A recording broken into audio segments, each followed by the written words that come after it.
Hi, everyone, and welcome to the FemForce podcast. My name is Rachel Paskvan, and I am your host. And today I am so excited because I get to be joined by Gisele Marcus, who's a corporate leader, an educator, a TEDx speaker, and an advocate for networking, leadership, and DEI, which I think is such a big topic right now because in the world right now as mass layoffs are happening, and I was one of the girls that was affected by that.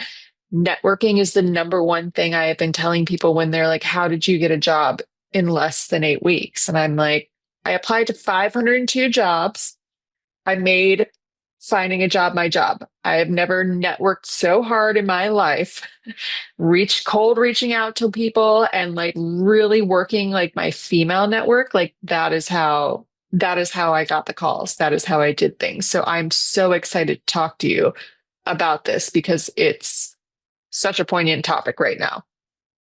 Yes, and there are so many people who are wishing that they had the Yep. skill set that you have, because I would say that finding an opportunity in 8 weeks through networking, that's an Olympic effort. Yeah. Yep. I I want to made hear it my more about how full-time you did job. that. I made it Yes. my full-time job. Finding a job was my full-time job. I'm like, this wasn't just a lucky, I'm like, no, I applied to 502 jobs. I had a spreadsheet from hell. Like all I did from 9 a.m. to 5 p.m. was apply to jobs. And I had to put a cap on my LinkedIn because I was on it like a dating app, being like, but what if something comes up? Like, I'm going to have to apply right away. Like, it was so stressful. I don't I know could how people do that all the time. Like, I could see that, but you had the magic formula. I do believe in the job search, you do have to make a job out of looking for, you make a job out of looking for a job. And I think you also have to make sure that you don't allow other people to encapsulate your time, because people assume sometimes because you're not working that you have all this time. yeah, And you may feel like that. And sometimes people get sunk into that. And then that detracts from you making a job, looking for a job. no, 1,000%. And I mean, and you've had such an incredible career, but you've said that hard work alone didn't get you where you are. Can you share like about a little bit about your background and what you're doing now and how hard work alone didn't get you to where you are today? Sure. So let's see. I'm a native New Yorker, so I'll start there. Okay. And I've always been someone who strived for excellence. And I think that's because as I was growing up, my mother used to always allow me to buy something at this little store if I got 100 on that test. So I think that's kind of what got me on Mhm. this mission of excellence. And I went to public school, like I'm from New York City, went to public school from first through 12th. I went to a specialized high school called Murray Bergstrom High School for Business Careers, and was able So cool. to major in business. But here's the secret that people don't know. Um, you could have, majored in like marketing, advertising, things of that sort. I was a secretarial studies major. Many people don't know that. I didn't Yes, even know that was a major it, at any point there. I'm probably a little younger than you. That's a joke. So it was a thing when I was growing up. And but what was helpful, because I was able to type like 70 words a minute. I took shorthand, which is a thing of the past now, but I Yeah. love it because I can still do it now. Other people can't read it, Yeah, so but you I can know write exactly what it is. exactly. So after that, I went to Syracuse University, where I got my bachelor's in business, and I majored in what was then called management information systems, which now would be like in computer science from a Yeah. business perspective. And I had a dual major in what was called transportation distribution management, which would now be called logistics. And I did that because at the time there were only 11 schools that had that major. And I thought, wow, if I had this as a second major, I would guarantee myself the opportunity to have a job. So that happened. And I ended up working at what is now Accenture as a consultant, and had the opportunity to work for financial services clients, building what we used to call GUI faces, user interface. Can't Okay. remember what the G stood for, but they were interfaces that, as a user of a system, trying to design things for the user. So I love that because a lot of people that had my management information systems majors became people that coded. And as you may be able to tell, my personality is not one that I want to interact with a computer all day. I must interact with people. Yes. So, and then working at Accenture really gave me a good footing, I believe, in terms of my portfolio when I was interested in getting an MBA, in terms of they used to have really great, they probably still do, great training for young people coming out of college. And I believe that schools knew that. And I worked for them for 3 years. And then after that, I always wanted to get an MBA. And I applied to, at that time, I applied to 5 schools that are always in the top 10. And I was blessed to get into all 5. I ended up going to Harvard Business School, so majoring in general management. And why did I do that? And also, general management is a major that Harvard Business School does have. They only have one major. It's that. Like you may decide to take some extra finance courses and say you had a concentration, but your degree will be in general management. And I did that, Rachel, because at the time, I wasn't really exactly sure what I wanted to do. And I felt if I majored in general management, it would give me flexibility. Broad spectrum there. Story. Yeah. So you have options. Yes. So after that, well, it's funny. I had a short stint at United Airlines. I love that. Well, maybe you'll see.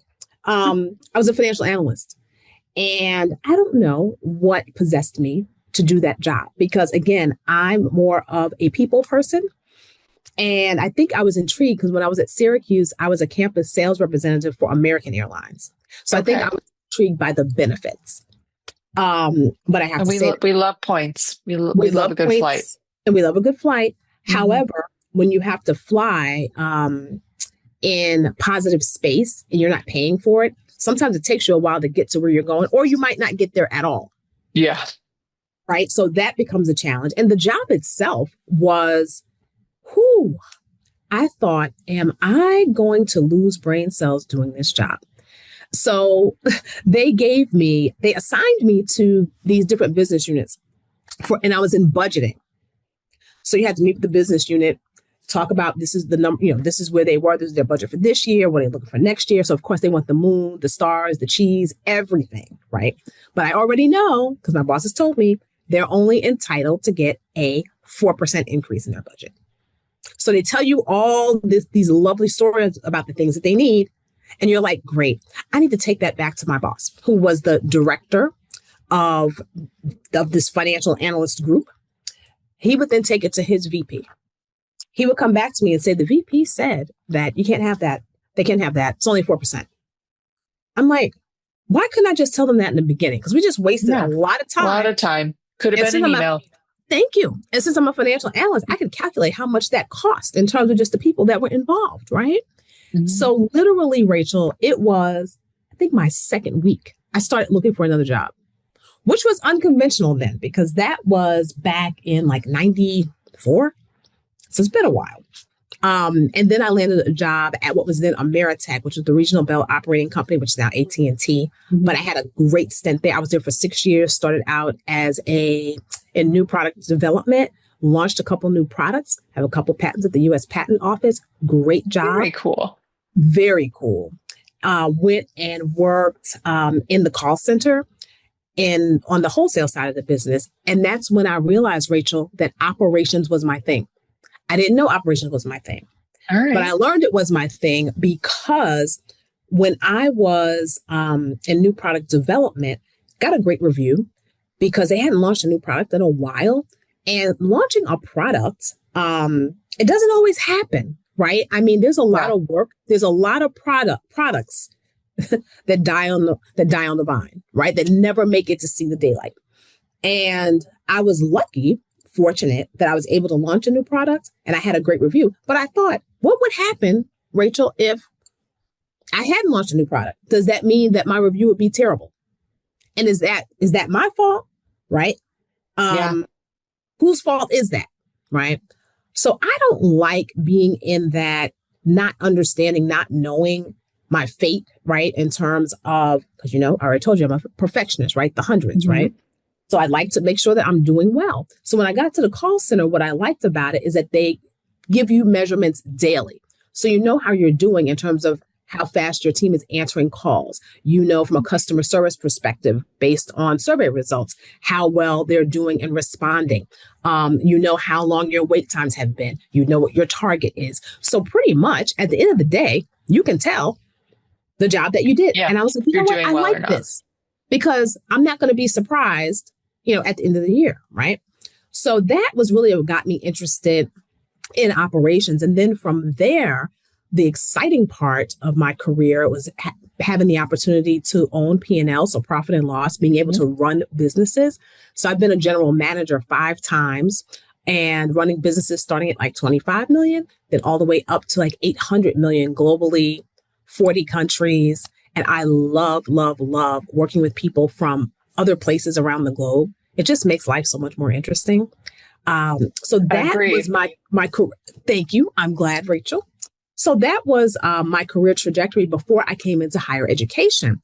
So I came into higher education really in a serendipitous type of way. There was a operations role open, which I was like, that's perfect because being a general manager, operations, sales, that's my jam, right? And applied for a role. And I keep saying when I look at the Guinness Book of Records, I think I had the quickest interview ever, Rachel. It was 7 minutes. And You might be. it You might might be be, a right? record holder. I might be. And the interviewer told me, he said, tell me a little bit about yourself. He said, I went over your resume. I think I have a good idea. So I tell him, and he said, yeah, exactly what I thought. He was like, overqualified for this job. He said, I could push you forward. He said, and you might get the job. He said, but you would hate me for that. So it's been really good talking to you. Thank you so much. End of call. So speaking of networking, there were a couple people so I'm at Washington University in St. Louis. So there were a couple of people that I knew that were at Olin Business School because when I came to St. Louis to work, I used to be the chief operating officer to St. Louis Regional Chamber. And when I came, I became the president of the Harvard Business School Alumni Club here in St. Louis. And the person who's over the overall club for St. Louis actually worked at Olin.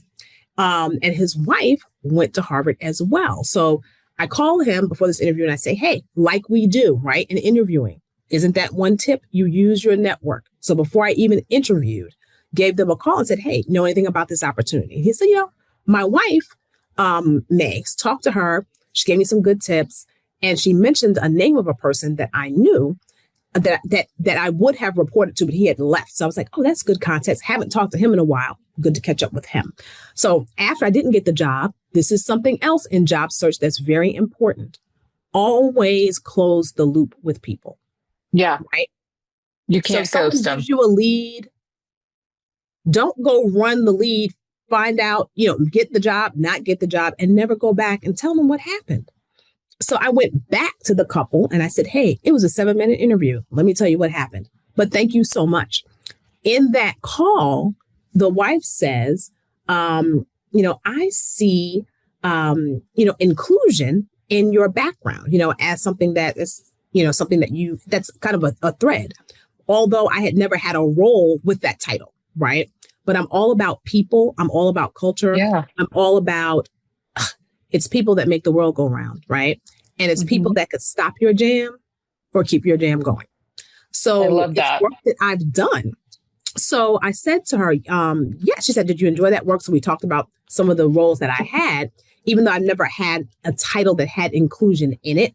I would always opt in to do the work just because I think it's important. And wherever I'm working, the culture of the place is very important to me. Yeah. And if I have the opportunity to help put a stamp on that, I want to be a part of it. So long story short, she tells me, she said, well, she said, have you ever thought about teaching? Rachel, I said, no, I've never thought about teaching because I hadn't. And she said, well, we have this role, this professor of practice for global leadership and cultural fluency. Is that something, maybe you might be interested in? And I said, I've never thought about that. Then she pointed out, she said, you have a TEDx.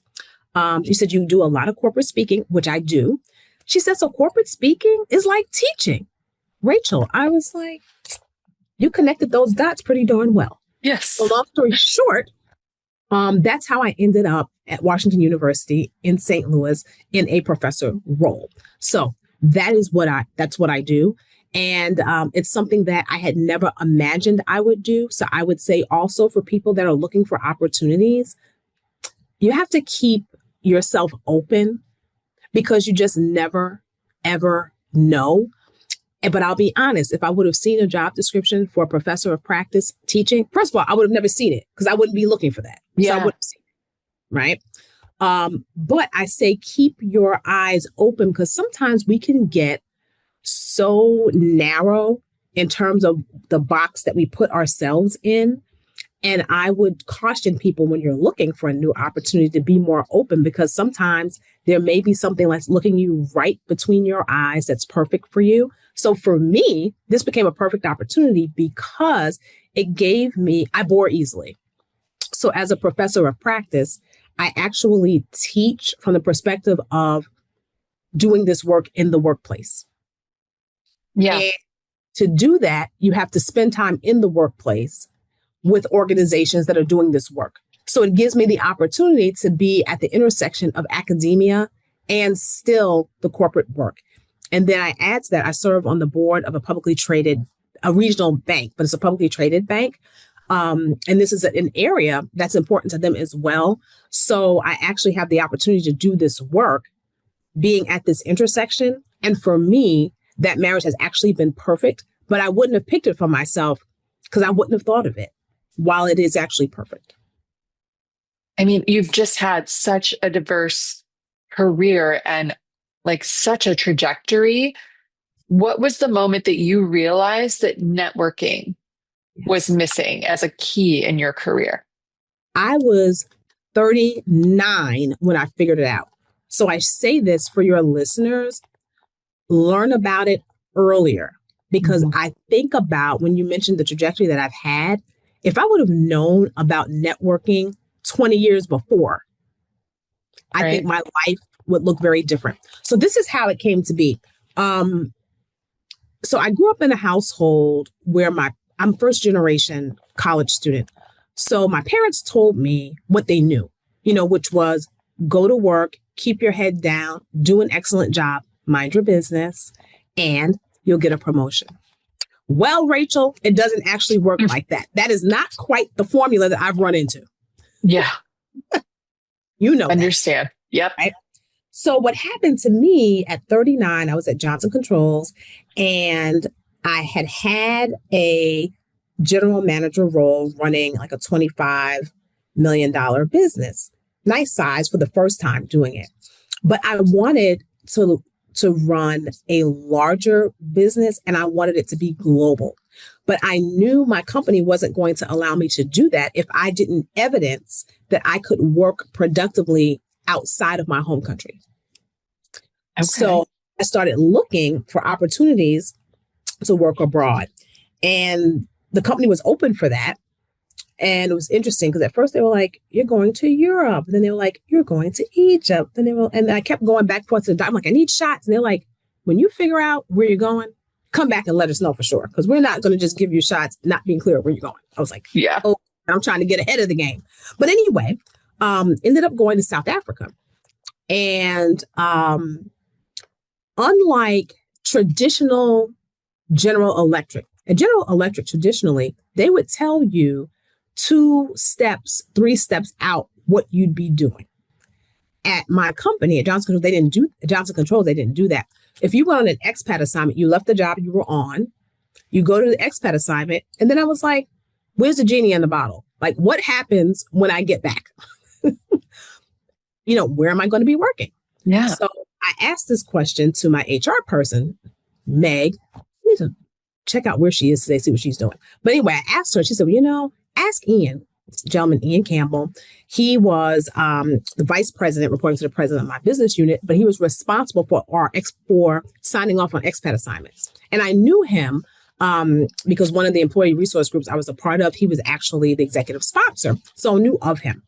So I met with him and I just asked him, I said, and I was very delicate because I didn't want to make him seem that I was alarmed or worried, though I was about Yeah. when I got back. Yeah. What are you doing? Exactly. So I just said to him, I said, not that I'm worried about this, but I was just curious. What's some of the best practices in terms of finding opportunities when you get back, from your expatriate assignment? So he said, oh, I'm so glad you asked. He said, and he gave me an example. He said, there had been a gentleman who had went to Europe for 3 years, Rachel, came back, leadership had changed. He really had been forgotten about, that he was even at the company, right? Because, out of sight, out of mind, right? He said, then we had to scramble around to find something for him. He said, so don't let that be you.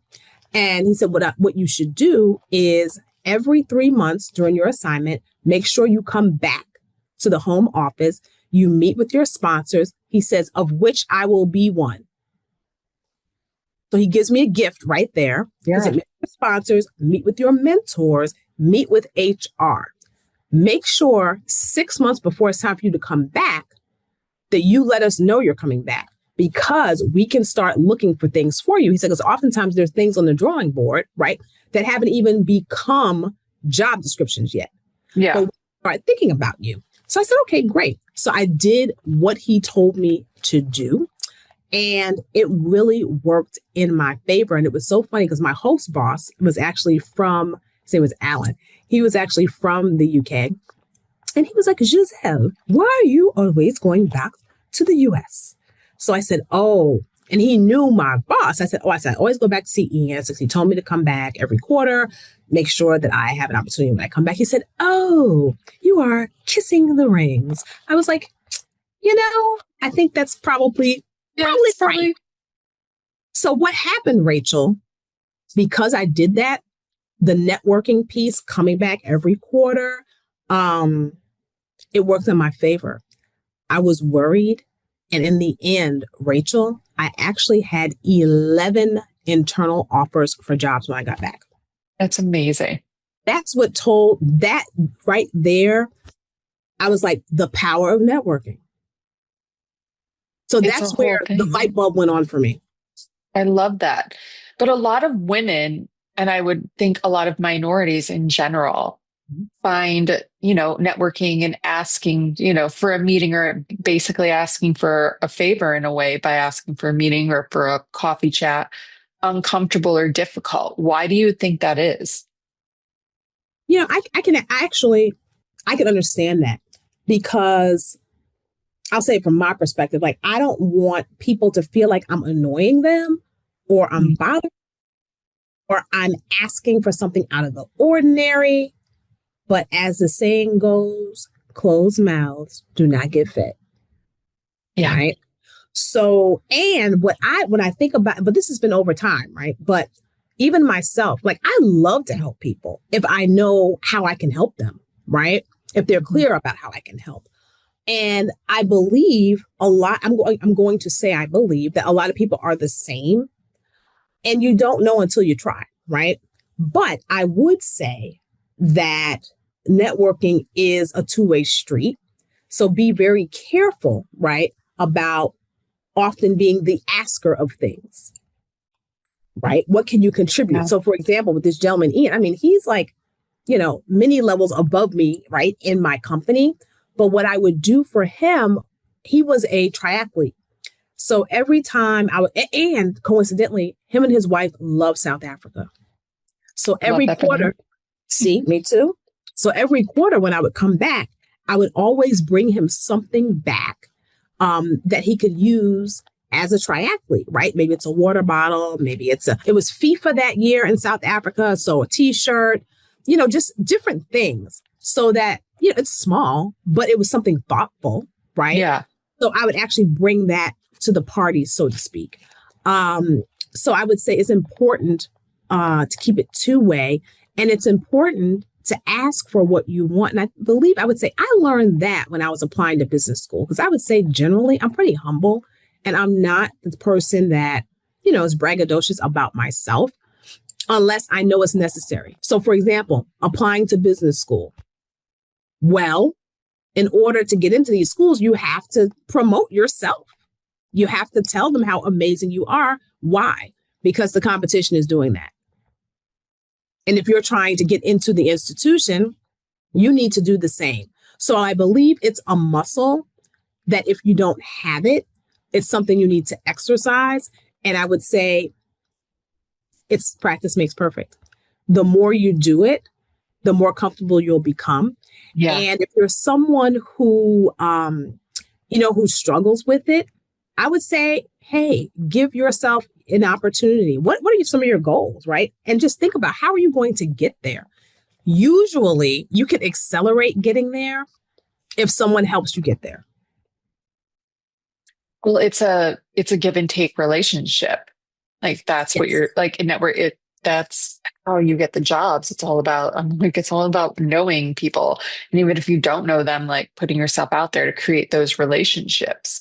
What do you correct. think that there's when I mean in so many people, especially right now, given the current job market for basically every industry right now is really, really hard to break into. And it's hard because of like the mass layoffs and the high unemployment rate. What's one thing that job seekers should focus on that more, that most people might overlook?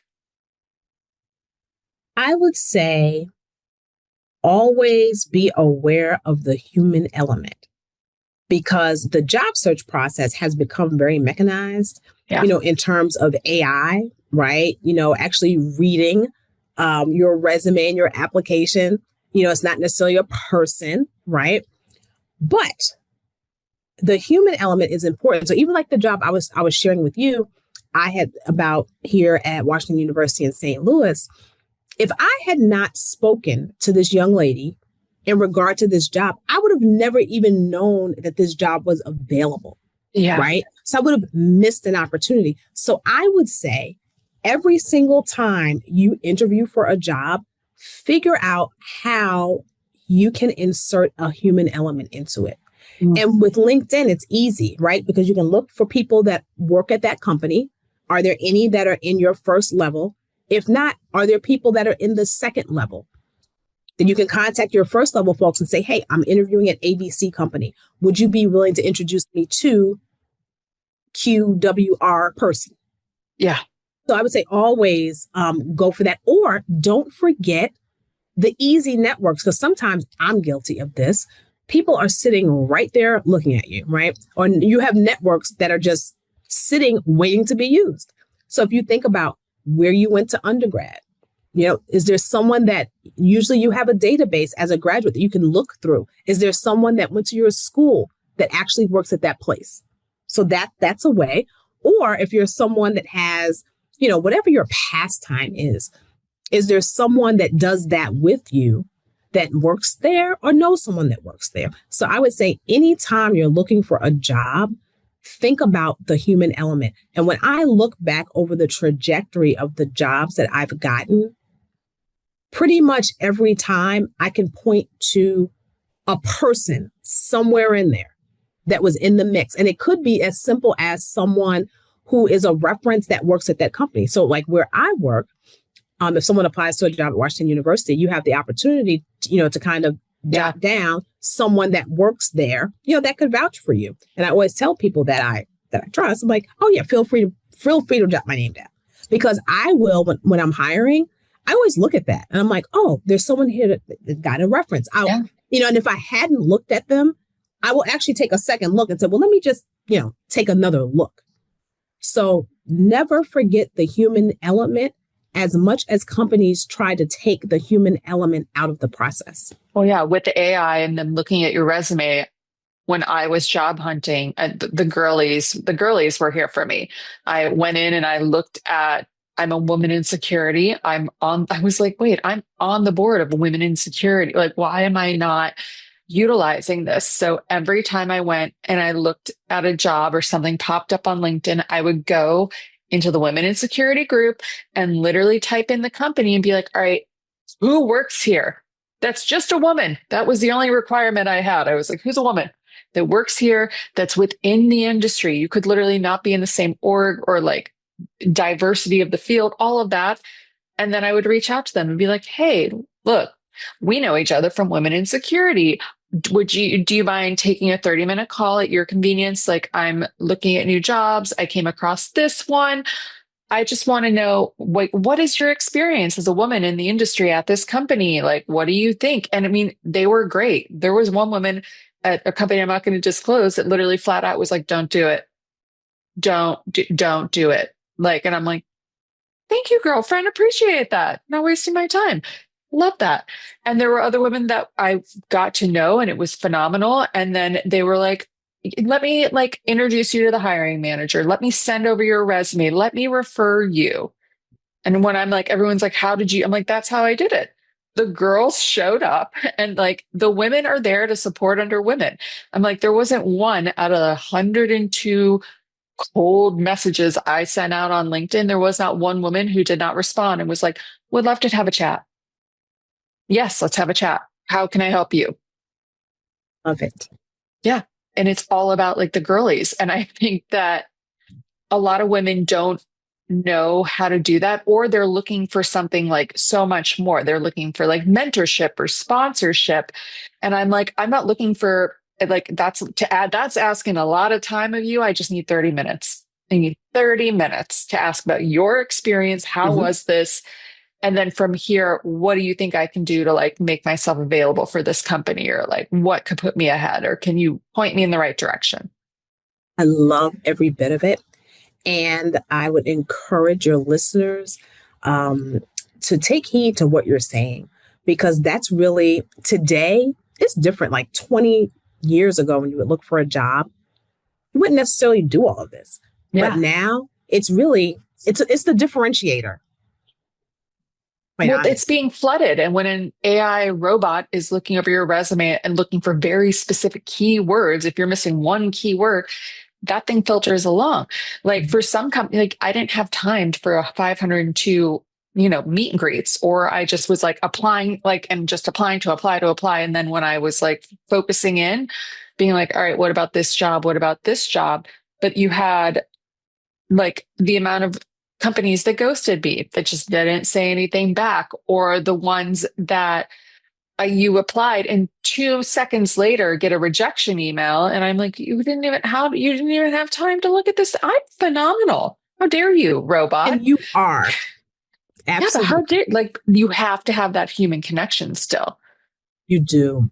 And, I think it would be good too to talk a little bit about, in this job search process, like you said, you get ghosted. Yeah. Um, and there are things that happen along the way that aren't glorifying. But even with that, you have to keep going and not let that stop your show.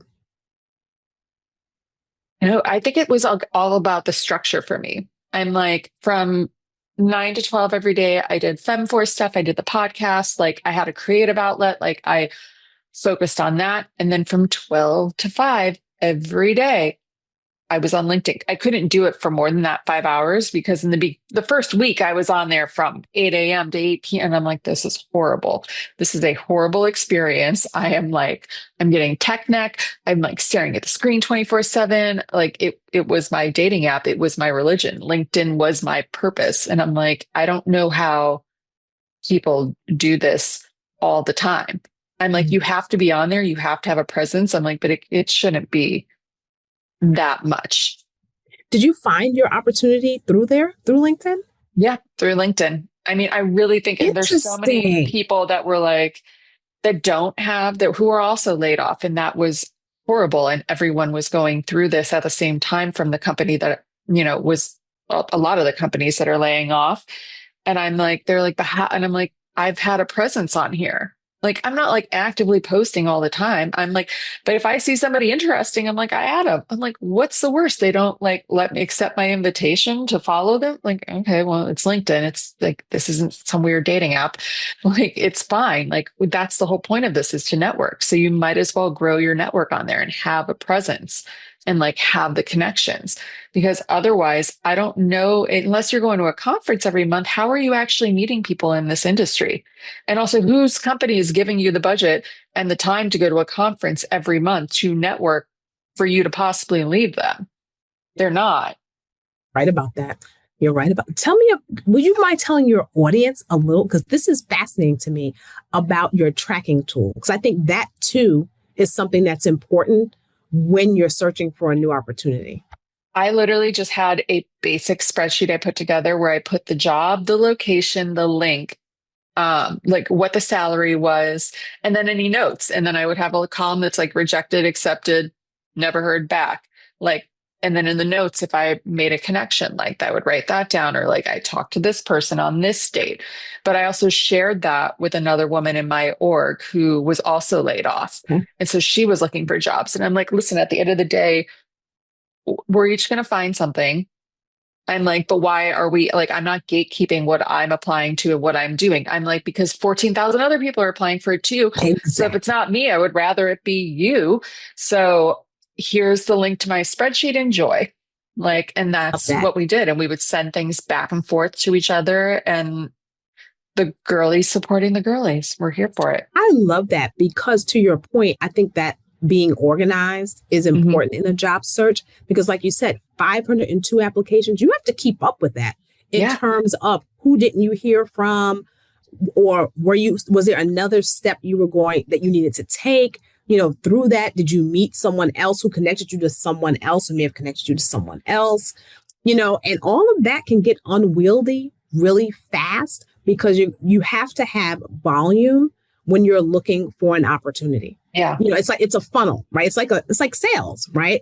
Yeah. So it's like, so the bigger the funnel, right? You hopefully will find an opportunity sooner than later. 1,000%. And I want to switch the conversation a little bit over because you're such a powerhouse in the DEI world. And with everything going on right now with, cutting fundings and cutting programs in general, I was lucky to end up at a company who still has a DEI program and is Good for very them. proud of that. And they are very focused on that. And as a woman in a male dominated industry, I'm like, you need diversity. You need these conversations. And how do you think leaders, right, especially right now, given like the current climate, can create a workplace where employees feel included and engaged and able to have that diverse experience that is actually beneficial, not just to them, but to the companies? So first, the company has to want to create that. And I always tell my students, right? Don't go by what the website says. Go Mm, by what people's actions are in those organizations. Find out, do they have someone that's responsible for this type of work? And if they do, where does that person sit in the organization? Who do they report to? That tells you a lot about how they feel about the role, right? Because functions that are important report to important people in the organization, right? So I start there.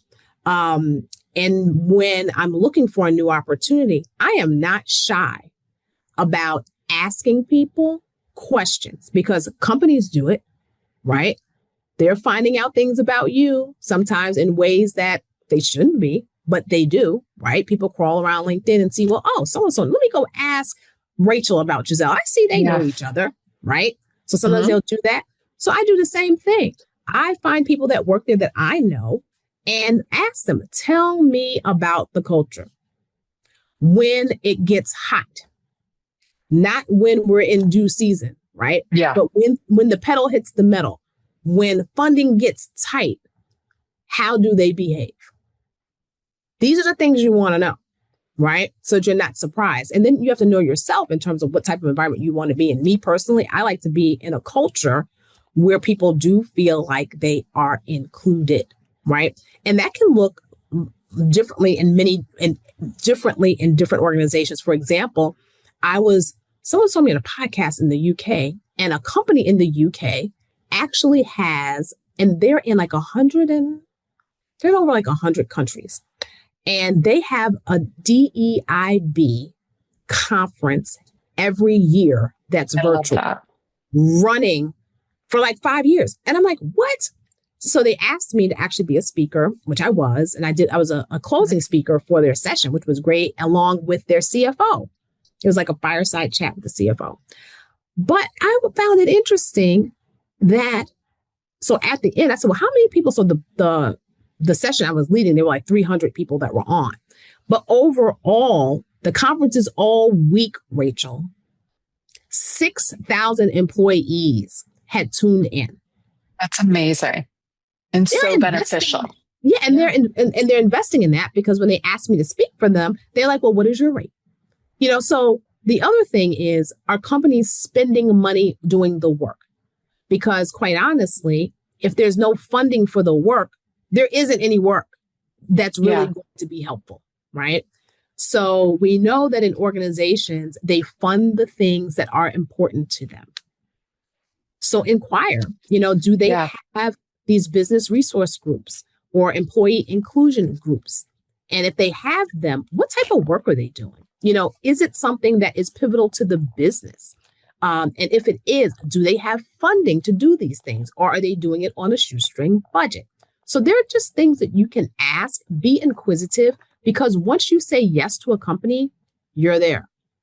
And ideally, you just went through a job search. It's not something that people enjoy doing. No, it's So we not want fun. to It's not by exactly. choice. We want to do less of that. So you want to be very cautious about choosing the right environment. And there's so many ways to check that out. I mean, yes, you can read about it, but I'm not necessarily believing everything I read, right? Yeah. Because sometimes people can pay to have things written about them that sound glorious. And you get there and you're like, this is a train smash. No, but I mean, I This would have is applied to this Fortune 500 company. It's a phenomenal company. It's in the tech sphere. That's where I was before. It was tech money, all of that stuff. And then she's like, don't do it, don't trust. And I'm like, well, thanks. Just say, she's like, I'm on the hunt also, like, save you the time. And I'm like, appreciate that because we have no time. I have a similar experience, and people call me and ask me. I tell them the same thing. I say, hey, let me tell you about my experience. I'm not saying you would have the same experience, but be aware, and others have had similar experiences, and I'll tell the story, and it's really up to you. But to your point, be Yeah. smart about where you plant your feet. What's a piece of advice that you would give to someone who wants to build not just their network, but their network while also leading with impact and finding that kind of position? Mm. Leading with impact and finding the position at the same time. That's a tough one. Yeah. So, what I would say is the leading with impact piece. That is something you can design for yourself, right? Because you did that, right? So during your journey looking for a new opportunity, you kept this Fem podcast going, Yeah. right? So I think you have to find how you can be impactful, draw that for yourself, and always keep that, in front of you. And typically that's going to be something that you enjoy doing, right? That gives Yeah. you right on the inside. So while you're doing that, if you are in need of a different goal, you're trying to fulfill something, and you need to do that thing, you need to broaden your network to do it. What I always tell people to do is kind of work your way backwards. Like, what is it that you're trying to do? What organizations, individuals can you get there? And actually create a map for yourself, because I'm very meticulous about how I do things, and I'm an Mhm. operations person by Yeah. background, right? You So I'm love the just details. exactly. So I like to draw it for myself, because if I don't write it down, it's not going to happen. And there's so many books that talk about people who write down their goals are more likely to achieve them than not. So I find myself jotting down, okay, these 3 or 4 organizations, these 25 people would be really good for me to get to know. I just really create a roadmap for myself. And I would suggest that your listeners do the same, because it's not as hard as you think. But I think if you can't see it with your Mhm. mind's eye, it's difficult to obtain. And it's always also important to break it down into chunks, right? Because finding a new opportunity, that's big. It can be Yeah. overwhelming. But like you said, if you break it down into, I do that every day, every Monday through Friday from 12 to 5, 1 to 5, whatever it is, you have your time frame to do that thing. So I would just say be intentional, I love that. what you are seeking and how you're going to go about it. And find yourself what I call a board of directors to help you your own personal board of directors Mhm. to help you get there. Because there's nothing like having people to help you be accountable, particularly those people who've actually walked that walk before. We don't have to, typically, anything we're trying to do, oftentimes people have already done it or something like it. Again, life is short. You want to accelerate getting to where you are. You don't want to slow walk it. So to accelerate it, you have to surround yourself with people who are going to help you get there. So that's what I would suggest as well. I love that. I think that's such good advice. And definitely with the leading with intention is so, so important. Mhm. So, as we wrap up, I want to ask you one final question that I like to ask all of my guests. But if you could give one piece of advice to your 16-year-old self, What what would that be? Yeah, she's a different girl. is a different girl? Wow. I would say to my 16-year-old self, do not allow fear to get in the way of whatever your goal is. Because so often, fear can be very destabilizing. And we have a lot of stories not told, a lot of inventions not made, a lot of goals not met that are at the cemetery. And we don't want that for ourselves, right? We want to be able to live and meet the goals head on that we're interested in. And in doing that, we can't let anyone knock us off our path. Mhm. We can't let anyone tell us we can't do it, or they can tell us, but we're going to prove them wrong. So always keep your eye on the prize, no matter what it is. And even if it's interviewing and someone ghosting you, you keep going. I love that. Tell the listeners where they can find you, plug the TEDx talk, all the things that are so amazing that you've done and are doing. Thank you, Rachel. So, one of the places where you can find me is on social media on LinkedIn. I'm Gisele Marcus on LinkedIn. You can also find me, I have a website that's giselemarcus.com. And also, I would say, yeah, those are probably the best. Oh, I'm on Instagram as well as Gisele Marcus. So I'm consistent in terms Hey, of we love my it. You've name got a brand. You've got a in these, brand, and like in these we're working with it. Yes. So you can find me in those places and spaces. Looking forward to seeing you all there.